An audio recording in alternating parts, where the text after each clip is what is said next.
game like Saturday where you got to play so many guys to kind of validate that and getting those guys that experience, so that when you need them, you need to lean on them more, they're ready.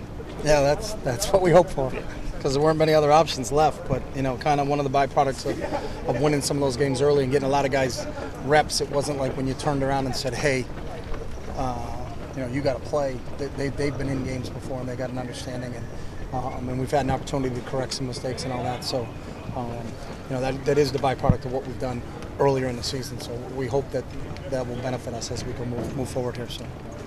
You ever been on a team that had that many starters? You ever seen a rash like that before?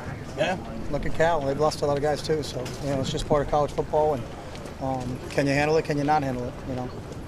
What's the focus for those young guys this week? What are the kind of things you guys look to have them correct? We're probably going to focus on Stanford.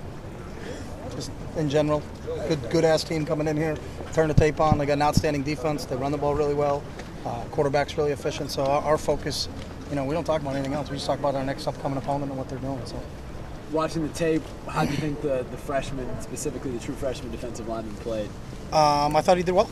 I thought Alex did a really nice job in there. So, and DeForest and Eric have played for us for a while, but I thought Alex did a really nice job in there. So, Chip, what's it mean when game day comes to town? And kind of cool. It's a lot of early morning for a lot of fans, which is awesome. So they get to get up, and we've always had a great turnout. Game day's a great experience for our fans, and I know they're going to have a blast with them. Those guys are really good people, and they're great for college football, so it's a pretty cool deal being here. Stanford lost a really good offensive lineman to the NFL draft this past year. How'd they rebuild? What do you think? They didn't rebuild. They reloaded. That's one of the strengths of their team offensively has always been their offensive line. They lost two good kids in DeCastro and Morton, but there's some real good athletes running around up there that have played a lot of football. They've been a team that even in formations have played 7 offensive linemen at once. So when you lose 2 of them, they still got 5 good ones left. So that's the strength of their offensive football team, is that group up front.